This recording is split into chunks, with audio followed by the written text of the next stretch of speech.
ازيكم؟ اكيد سمعتوا عن حوار كارت لاكي ده اللي مشقلب الدنيا، والكارت ده هو كارت لاكي 1. ولو ما سمعتش او سمعت بس عايز تعرف معلومات اكتر عن الموضوع ده وازاي بقى تستفيد منه اكبر استفاده ممكنه، ومن الاخر كده يعني كل المعلومات عنه هقولها لك في الفيديو ده. مبدئيا كده ايه هو الكارت ده؟ ده كارت بريبيد او كارت مسبق الدفع، طالع كده بالتعاون بين بنك المشرق وميزه اللي احنا عارفينها، وده بقى تقدر تستخدمه في كل مكان. طب ايه مميزات الكارت ده يعني اللي هيخليني عايز اطلعه اصلا؟ اول حاجه ان انت سهل جدا جدا تطلعه من مكانك وانت قاعد كده من خلال بس الابلكيشن اللي على الموبايل. تاني حاجه بيرجع لك 3% كاش باك، يعني في 3% من اي عمليه شراء تعملها بالكارت ده بترجع لك على حسابك في المحفظه هنا على طول. تالت ميزه ان من خلال الابلكيشن بتاع لاكي هتقدر تتابع كل المعاملات اللي تمت بالكارت ده. فانا اللي عايز اقوله لك ان مثلا اي مطعم او كافيه او اي مثلا مكان زي ماكدونالدز مثلا بيدعم عنده، عارف انت المكنه الصغيره بتاعت الاي تي ام دي، كل اللي عليك تعمله انك تدفع بس بالكارت ده، هتلاقي 3% من قيمه الفلوس اللي اتاخدت من الكارت رجعت لك على طول في حسابك هنا.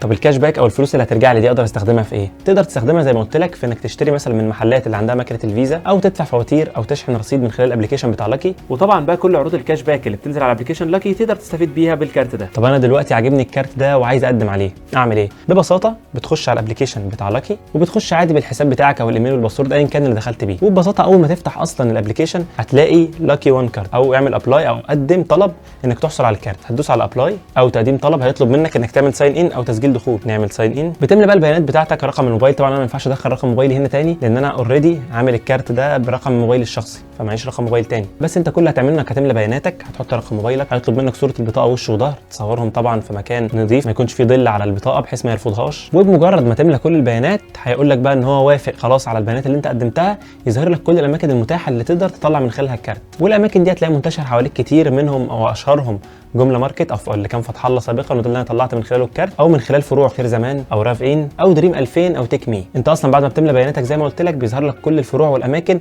اللي قريبه منك او حواليك تقدر تروح من خلالها تستلم الكارت ده. طب انا دلوقتي طلعت الكارت وعايز اضيف رصيد عليه او اعمل ايداع. دلوقتي عندك 14 مكنه اي تي ام ل 14 بنك مختلفين، تقدر تروح وتعمل ايداع في اي واحده فيهم. او تاني طريقه من خلال فوري، انك بتنزل لاي حد عنده مكنه فوري وتدي له رقم الخدمه اللي هو تقريبا 4 66 88، وفي ساعتها بتعمل ايداع والمبلغ بيظهر لك على الكارت او على الابلكيشن بتاع لاكي. وبس كده كانت كل حاجه محتاج ان انت تعرفها عن كارت لاكي 1 ده اللي مبهدل الدنيا. ما تنساش بقى في نهايه الفيديو اللايك على الفيديو ده وتشترك في القناه وانت مش مشترك عشان يوصلك كل جديد اول باول. انا عمر من قناه OB Tech واشوفكم فيديو جديد. سلام.